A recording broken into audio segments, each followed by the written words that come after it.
Hi, everybody. We are back. In the last segment, we wrapped up talking about how the total cost can be found by looking carefully at how costs change as we move along the production function. We also thought about the change in total cost as we change output, which is shown in this diagram here in our example, which is measuring the marginal cost of production. How much does the cost change by producing one more unit or one set of units? The marginal cost is very important for us when we start getting into this idea of thinking about profit maximizing behavior, because if Jack is rational and he's a marginal thinker as a farmer here, in order to increase profit, he has to think about whether or not he needs to produce more or less. And in order to assess whether or not I should produce one more unit, one more bushel of wheat, we have to think at the margin. Okay, we need to figure out, does the cost of one more bushel of wheat, the marginal cost, is that greater or less than the marginal benefit that we get from producing that bushel of wheat, which in the case of Jack selling the wheat would be the market price he could get.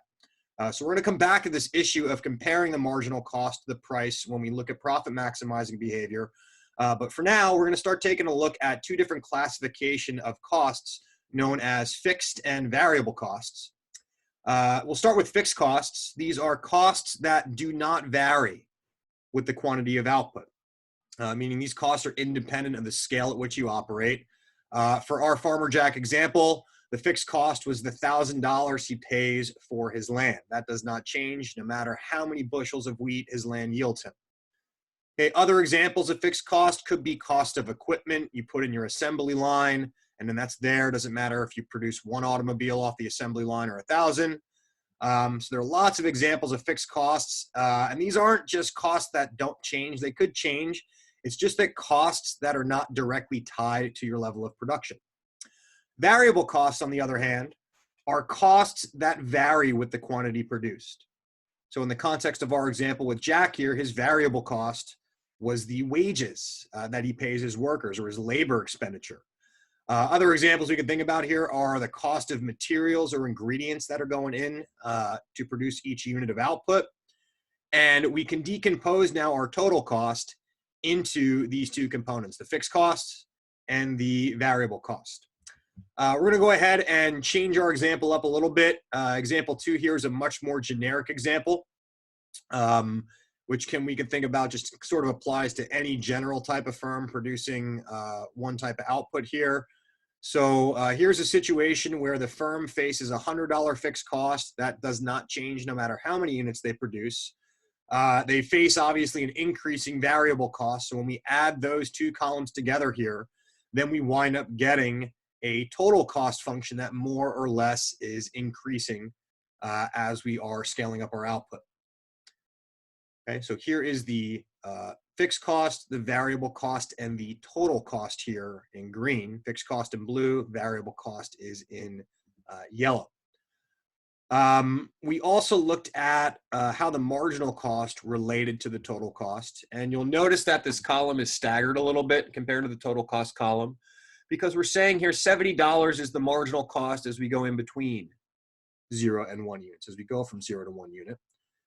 So again, recall here that the marginal cost measures the change in total cost. And usually marginal cost goes up as Q rises due to the fact that we face at some point diminishing marginal productivity of our inputs that are generating the output.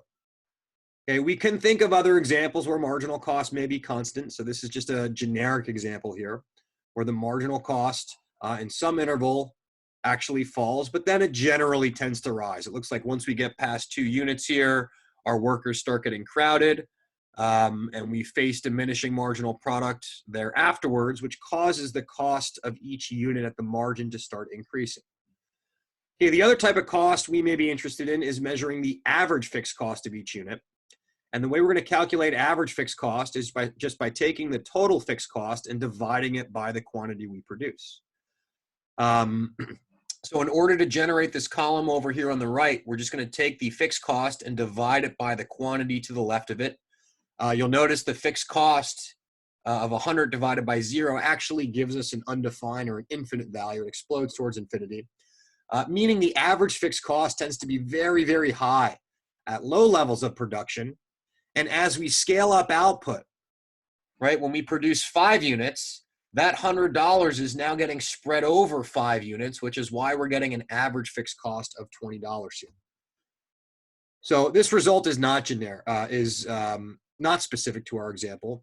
For any type of situation, if you have a fixed cost, increasing the quantity means your average fixed cost will fall because you're spreading that fixed cost out over all the units that you produce.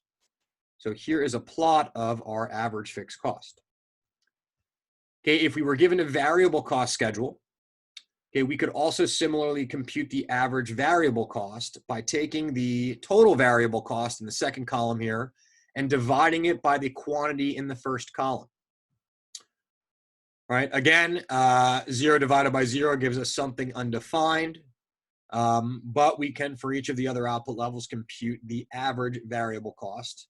And at low levels of output, AVC may fall initially, but in most cases, AVC winds up increasing as we increase output.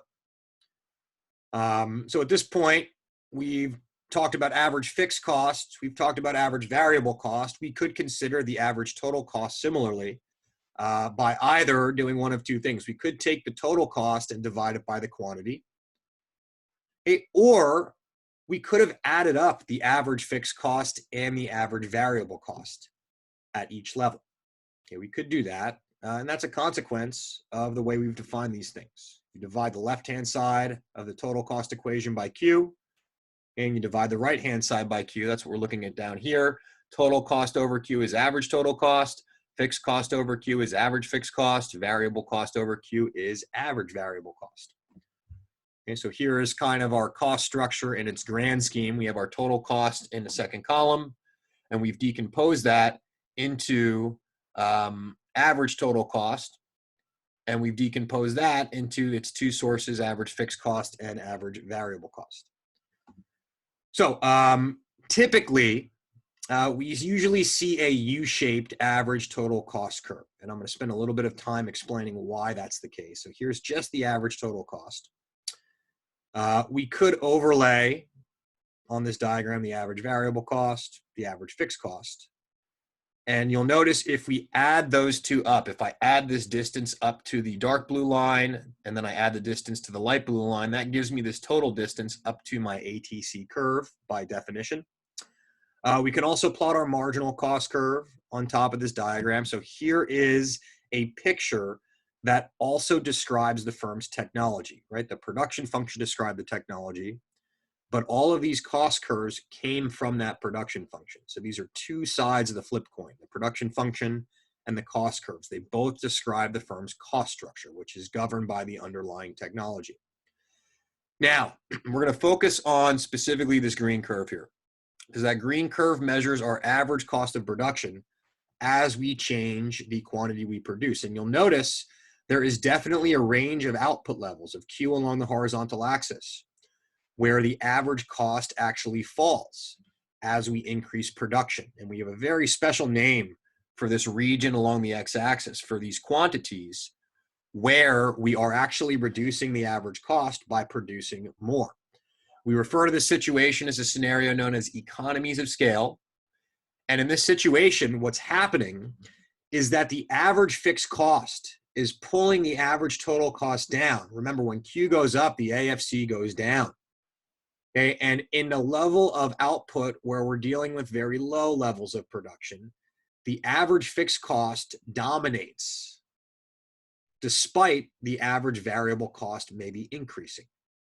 Okay, so at low levels of output, the average fixed cost is dominating. So if you have very large fixed costs, like if you're a telecoms company, before you can even sell 1 unit of output, you have to make all this investment in your infrastructure. You have a very high fixed cost, right? You have to make that infrastructure, even if you don't sell any units, any service to anybody. Okay, then that means you are more likely to face economies of scale because your average fixed cost is going to be more dominant. Okay, however, as Q goes up at some point, all right, what happens? Well, we get this crowding out. If we get this crowding effect and our laborers become marginally less productive, the variable cost starts to dominate and the average fixed cost becomes very, very small in this range. And when the average cost starts to increase, when we increase Q, we refer to that as a situation known as diseconomies of scale. Okay, and that's a situation where the average variable cost is pulling up the ATC, despite the fact that the AFC is smaller at higher levels of output. Now, the level of production here at 5 units, we have a very special name for this. This is called the efficient scale of production.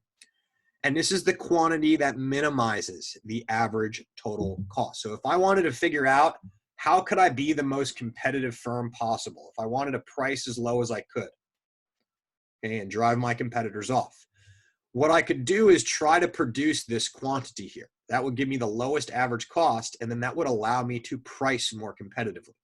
If I was only producing 1 unit, my average cost would be really high, up close to $175. Okay, but if I can produce close to 5 units, that drives my cost down on average, which means I can get away with charging a lower price on average. Now, related to this is also the relationship between the average total cost and the marginal cost. Okay, so I'm going to put that marginal cost back up there. You'll notice that hits, and the scale of the diagram here is just a little off, but that should be right at 5 units. Okay, that minimum efficient scale, that is where the MC crosses the AC curve. And under economies of scale, the marginal cost is lower than the average cost. Okay, and the reason being, the average is falling. Okay, why is the average falling? Well, it's falling because the marginal is pulling it down. So average is pulling, the marginal is pulling the average down. And you can think about what happens if we were to look at, let's say, the average grade in the class. Okay, and then the student walks in, takes the test and gets way below the average. Their marginal score is much lower. Well, what does that do to the average? It pulls it down. Okay, so in this region where we face economies of scale, the marginal is below the average, and that is pulling the average down. That's why the average cost is decreasing. Okay, and again, that's also related to the fixed cost structure. The average fixed cost dominates the average variable cost, which is very low in that range. Conversely, if we are on the right side of the minimum efficient scale, okay, then we're dealing with a situation known as diseconomies of scale. And in this situation, the average is getting pulled up. Why does the average get pulled up? Well, it gets pulled up because the marginal is now above the average, right? So if a student comes and takes the test, they get a perfect score. How do they affect the average? Well, their marginal contribution pulls it up. Okay, and that happens when we're facing diseconomies of scale. At the minimum efficient scale, the marginal cost is exactly equal to the average cost. If someone takes the test, they score exactly the average, then they don't change the average at all. Now, we're going to wrap up here just by talking about costs in the short run and the long run. Economists like to break up the time horizon into the short run and the long run. And right now, our analysis, we've really been looking at the short run. Some inputs are fixed, right? Like our factories, land, capital investment, and machinery. Okay, and some are variable, right? Labor. Okay, the cost of the fixed inputs is what we are calling FC. So here, FC does not include the variable input, just the fixed input. Okay, in the long run, however, we're thinking about a time horizon, like enough time passes where I can change all of my inputs. Okay, in the short run, I may not be able to tear down a factory or build a new factory if I wanted to expand my operation, right? It takes time. There's an escrow process. I got to get the approval, zoning, etc. Okay, but in the long run, over many years, I can definitely change inputs that were maybe fixed in the short run, like my capital, my factory size. Okay, and in the long run, we're going to take a look at this idea that entry can only take place in the industry in the long run when firms can do things like set up an operation and build new factories. So we're going to go ahead and shift gears a little bit moving forward, and we're going to start taking a look at perfectly competitive profit maximizing behavior. Hope that made sense, and we'll see you soon.